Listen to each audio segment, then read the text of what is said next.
টাকাটা তোরা হালাল করি নেন। ওরে দোয়া তুমি যাবো হজত রে সুদ আর খাবার এনম কোনোদিন। রবিউল টাকা পয়সা তো জীবনে কম কামাই করলাম না, এখন এই যে ইপাকে জমি বন্ধক উপাকে কিনলাম, ইপাকে ফির টাকা ছাড়ান আছে 8-10 লাখ টাকা, এলে কি করি একটা বুদ্ধি দিস নাকি? বুদ্ধি লোকে আমি একটা বুদ্ধি দেই। ও তাহলে কি আমি টাকাটা দিয়ে হজ দেন না কে? হজ? হ্যাঁ রে, এটা তো ভাবি দেখিনি, একবার খুব ভালো একটা বুদ্ধি দিছিস। হ্যাঁ তাহলে এটাই করি। আপনি হজতে যান। হ্যাঁ হজতেই যাবো। সকাল থেকেই কাম করবে রাখছি ভাই, গৃহস্থ একবারও দেখতে আসলো না। কেরে রবু, হ্যাঁ এই রাস্তার দুই সাইডে যে গাছ লাগাছি, এলে গাছের ডাল এদিকে একটা হালি গেছে, ওদিকে একটা হালি গেছে, তে কামলা টামলা না অনেক বেনা। আর সকালে তো কামলা লাগাইছি এটা। কামলা লাগাছিস? হ্যাঁ। আচ্ছা চল দেখি আসি কামলাই কি করে, সেটাই দেখি আসি। তো যে মন মানসিকতা, কামলা তো দেখতে রে ভাই না, কাম কি আর কম করবে রাখছি। হ্যাঁ আসি তারপর বলে বক বকাবি কত কি করবি। গৃহস্থ সকাল থেকে একবারও দেখতে আসলো না, একবারও দেখতে আসলো না। এই গৃহস্থ কাম তো করে আর কাম নিছি, একলাই কাম নিছি ভাই, একলাই কাম কি মন বসা কি করি কও? একলাই কামত নিছে, কামলা 2-3টা কামলা হইলে হয়, মন বসলেও হয় কামত। সে কাম নিছি একলাই, একলা কামলা কি আর কাম মনত বসা। কামলা নিছে এই যে। ও এই কাম করবে নাকি? কেরেল কেমন কাম রে? এই গাছের মাথা নাই, তোকে মাথা ভাঙ্গের কইছে? এ ভাই আচ্ছা তো এর সকাল কেমন লোক লাগাছিস এলে? সকাল থাকি তোরা কেমন মাথা লাগছে করছেন এগুলা। কে এইভাবে তো গাছ অনেক ট্যাগ ধরবে। টিয়াকে তো ধুস্তি কি কি কি দেখ ঝুললে এই মাথা কই গেল, মাথাটা কই গেল গাছের? ই কোন গৃহস্থ ভাই এলাকা আমরা ভালো মতো কিছু তো কোয়া না। কোন বলে দেখি শুনি কামরা কইছি তো আমি। এলে এলের বুদ্ধি নাই তো। এ কি করছিস তুই, কি করছিস গাছে? গাছের মাথা কই? তো কে? গাছের মাথা ভাঙ্গার জন্য নিছে। গাছ কেমন করিস ছোরা? এই দেখ আই কেমনে ঝরাই যে এই যে এই গাছ তো এইভাবে ঝরে, গাছ ঝরা আমার শেখা। ঝুরবো এলে ঝুরবো, তাই মাথা ভাঙ্গিস কে? কে ভাই গাছ ঝরা আমার তোরা শেখা? এই গাছ ঝরা কামে আমার পেশা। কেমন করি তোর পেশা? পেশা হলে এই কাম করলু কে? কি করছিস তুই? এই যে গাছের মাথা ভাঙ্গি ফেলাছি। গাছ কোন গাছের মাথা ভাই? যারা গাছ ঝরা তোর মুখ শিখেন নাকি? এই যে এই এলে এলে ভাঙবো, এই নিচের গুলে ভাঙবো। টাকাটা তোরা হালাল করি নেন। না আমরা হালাল করি না টাকা, আমরা বেহালালে খাই। বেহালালে বেহালালে। এই যে কামলা ঘরের সাথে ব্যবহারাদি ভালো করেন, আমরা গরিব মানুষ। গরিব হলেই তো তোরা তো এই বিষয়ে মাথা তুলছিস। গরিব হচ্ছিস না কাম তোমাকে রক্ত চুষি তোরা এরকম বড় লোক হয়েছে। হ্যাঁ রক্ত গরিব মাছ দিলে কেউ বড় লোক হয় রে, দেখছো? গরিব মানুষ হয়েছে, গরিব মানুষ। আবার মাথাটা ভাঙা, আবার মাথাটা ভাঙা। আরে মাথা ভাঙিটা এই মানছি। গাছটা কি করছেন? এই বাক্সটা কি করছেন? এই যে এই বাক্সটা। আরে এটা মানছি ভাঙছি ভাই, এটা মানছি এই ভাঙছি। গাছের মাথা ভাঙছেন, গাছটা হবে। হ্যাঁ এটা তো মানছি ভাঙছি। আমি এই যে ঝিলে ঝুরেছি দেখছেন কত সুন্দর। এই গাছটা ক্ষতিপূরণটা দিবি কেটে? এই গাছটা আরে ঝিলে ঝুরতি ছেলে দেখো আগে। এটা অপোজিট ক্ষতিপূরণটা দিবি কেটে? এই ক্ষতিপূরণ ও কাম এখন কাম শেষ হয়েছে, এখন টাকা দেওয়ার লাগবে। এই জন্য এই দুনিয়ার এই মজা কয় টাকা বাড়াইছে। রাখবি রে? টাকাটা বড় কথা নয়, কি তোক যে নিচে গাছ ঝরার জন্য তুই গাছের মাথা ভাঙলু কে? হ্যাঁ ভাই এ কামলা কত করে নেছিস? 500 টাকা। 500 টাকা? ওই যে কাম করছে ওক 200 টাকা দেবো বিকাল বেলা। 200 টাকা। হ্যাঁ 200 টাকার উপরে 1 টাকা দেবো না। আর আরে বেশি। মানবে। মানুক আর না মানুক, মানুক আর না মানুক 200 টাকাই দিবি। আচ্ছা দিব আল্লাহ। আচ্ছা ঠিক আছে। আসসালামু আলাইকুম। ওয়ালাইকুম আসসালাম। কি খবর? ভালো আছেন? হ্যাঁ ভালো আছি তো। শুনলাম আপনি নাকি বলে হজত যাই দিছেন। হ্যাঁ হ্যাঁ হ্যাঁ হ্যাঁ হজে যাবো তো, একটু দোয়া কইরো। ও আমার জন্য দৌড় করে না হজত যা। অবশ্যই করবো, আমরা অবশ্যই তো গরিব করবো। মানুষ, যেমনি তো যাওয়ার পাবারে নই। এখন যাই হোক। যেহেতু যাওয়া লাগছেন দোয়া সহ করেন। আচ্ছা আচ্ছা আচ্ছা। হ্যাঁ দোয়া দাও। করবো। আচ্ছা ঠিক আছে। মন্ডল সাহেব দোয়া করেন ফির।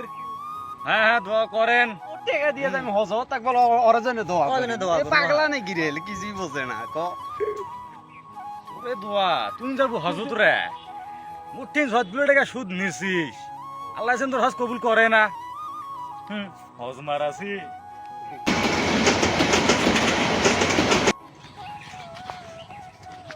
কিরে ভাই, এত বেলাতে ডুবি গেছে, তুই এখনো কেন কাম করবি না? আরে ও কথা কইস না, যে গৃহস্থর কামত আইছ মুই আইছে কি আইছে কয় ভুল রে? করি ফেলাছ, একবার অন্যায় করছ এই গৃহস্থর কামত। আগে জানলে এই গৃহস্থর কাম মুই কো নুনা হয়। শোন এখন কোন গৃহস্থ সেটা রে, কোন গৃহস্থ? খালি কইস না সুদের উঠে। ওই যে মন্ডল হ্যাঁ হ্যাঁ মন্দ সুদের উঠ। কাম শাস্তি শেষ, শোন এটি কাম বাদ দে, দুটো কথা শুনি যা। কি অর্থে বিপদত করি আমি ভ্যানের ব্যাটারি পাল্টানির জন্য হ্যাঁ 20,000 টাকা নিছিলাম। হুম 1 মাস পরে টাকা দিয়ে বের গেছিলাম, যা খালি 500 টাকা কম দিছম। তাতে থাকিয়ে ঢেকে ঢুকিয়ে মোক একেবারে কি করে না করে তার ঠিক নেই। আরো শুনে নেকছে মহিমালা যাবি হজত ওই হজত যাবে ওই বলে হজত ওই যাবি সুদারু আর হজ কি হবি রে এ ওর হজ বুদ্ধি হবি সেটা তো মুইও কইছে আমার হজ তো হইলে হবা না ওর হজ বুদ্ধি হবে আর মোর সাথে যে ব্যবহার করি গেল ঘাত ধরি ফেলে দিছি ভাবো এডি গরিব মানুষ মনে করে না ওই তো মানুষে মনে করে না পেলা মগে ঘাত ধরি ফেলে দিছি আর কাম কই কম হইছি ভাই একলা একটা লোক নিছি কাম কাম আমি একলাই কি কম করিম একটা লোক নাই কথা করবো তো লোক নাই এই যে এতগুলা গাছ ধুসছিস তুই সন্ধ্যে হয়ে গেছি এখনো তুই করবে নেক্সি কাজ করবে রে নেক্সি তাকে আরো শুনছিস কি কইলো মজি আর চামচাটা কইলো কি জানিস কি কয় কি কয় কি কয় চামচাটাকে আর খবর আছে অগাই বিকেল বেলা কামলার দাম জায়গা দিয়েছিল 200 দেখছিস তাই আর না মেজাজটা গরম হয় ভাই 200 টাকা দেয় এটা নিয়ে চেয়ারম্যানের কাছে মামলা দিব যায় চেয়ারম্যানের কাছে আমি অবশ্যই যাই আরে যে রোদের মধ্যে যে এই কামটা করছো আমাকে গাওটাও ঘামি শেষ আর এই মুখ 200 দেয় আজ আমি চেয়ারম্যানের কাছে অবশ্যই যাই ওই এটা হলো বেয়াদব লোক আর বিচার করাই নাকি আইরা হ্যাঁ, কত ওই- কয় টাকা দেয় সেটা মুখ খালি কইস মোর তো রাগ আছে ওর আসসালামু আলাইকুম বড় ভাই। এই আপনাকে আমি খুঁজতেছি। কি দরকার রে আপনি তো জ্ঞানী গুণী মানুষ, আপনার সাথে দুটো কথা বলতাম আর কি। কি বিষয়ে এখন টাকা পয়সা তো বহুত হয়েছে ভাই, এখন কি করবো, একটু হজে যাওয়ার চাইছিলাম আর কি। চল বসিয়া কথা বলি হ্যাঁ বসা, সমস্যা নেই।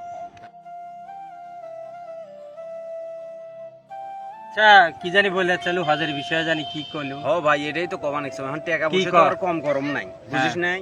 এখন এই কিভাবে হজে যাওয়া যাবে সেই বুদ্ধিটা নিবের জন্য তুই কি হজত যাচ্ছ কোন টাকা টাকা নিয়ে হজত যাবো তুই কেমন টাকার অভাব নাকি, যে এলাকাতে যাবো টাকা সব মোট সারানি, যাকে কবো তারে টাইমে টাকা পা। ওলে টাকা নিয়ে হজত যাওয়া যাবে রে কি হয়েছে হ্যাঁ ওলে কিসের টাকা টাকার মধ্যে কি লেখা আছে? টাকার মধ্যে না লেখা থাক ওগুলা কিসের টাকা তুই জানিস না কে কাগজের টাকা, মানুষের হ্যাঁ। যা টাকা মোরও তাই টাকা। কাগজের টাকা হলেও ওলে টাকা হলো ওলে হলো সুদের টাকা ওগুলা টাকা নিয়ে কি হজে যাওয়া যাবে সুদের টাকা, হ্যাঁ সুদের টাকাই তো। তাহলে ওগুলা টাকা নিয়ে কি হজে যাওয়া যাবে তো সেটা তো আর মুই জানাম না রে ভাই, এখন কেমনে কম, ওগুলা- সেই জন্য বুঝতে নিবের জন্য তোমার কাছে যাচ্ছ। এখন আমি যেটা বলি সেটা শোন ওগুলা টাকা নিয়ে হজে যাওয়া যাবে না তুই মানুষের সাথে খারাপ ব্যবহার করিস সেটাও করা যাবে না তুই হজে যদি যাইস তোর কষ্টের টাকা দিয়ে হজে যাইতে হবে তাহলে সে হজ আল্লাহ তাআলা কবুল করবে আর এগুলো টাকা যদি নিয়ে তুই হজে যাস সে হজ হবে না তো আর এই মানুষক তুই বলে কামলাকেও বলে মারিস ধরি আর কামলার মারো টাকা না, বলে উচিত দিস না। কথা কম যে এখন ওমাকে যদি তাদের- খাও টাকা দিনু হয় তাইলে ভালো আছে। তাদের সাথেও ভালো ব্যবহার করতে হবে সবার সাথে ভালো ব্যবহার করিয়ে তোকে হজে যাইতে হবে সবাই সবাই জানি বলে তুই একটা ভালো লোক এখন তো কেউ তোকে ভালো বলে না ভালো বলে না, ঠিক আছে, এই টাকা তো তোমার পরিশ্রম আছে ভাই, যাওয়ার নাগে আসার নাগে, যাওয়ার নাগে আসার নাগে, ফির ই মাস নয় ও মাস নয় ও মাস, এটা তো করাই নাগে। ওই ব্যবসাটা তোকে এখন বাদ দেওয়া লাগবে যদি হজের চিন্তা তুই নিচ্ছিস হ্যাঁ। তুই তোর এখন ভালো হতে হবে তুই যদি ভালো হতে পারিস তাহলে ভালো হয়েই তোকে হজে যেতে হবে ভালো হওয়া মানে না ফকির হওয়া মানে এলে এক টাকাও আর চললেন না। এখন এলে এই টাকা দিয়ে যদি মোর হজ না হয় তাহলে মুই এখন কি করিম, সৎ পথে উপার্জন করি যাওয়ার নাগবে, তাতে তো হয় লাগবে। আজকে থাকি মুই মনে কর যে মানুষের সাথে খারাপ ব্যবহারও আর কোনোদিন করে নাম, আর সুদ কি জিনিস দরকারই নেই, খাওয়া দাওয়া তুললে যাওয়া যাবে না, না ভালো সুদ আর খাবারই নাম কোনোদিন।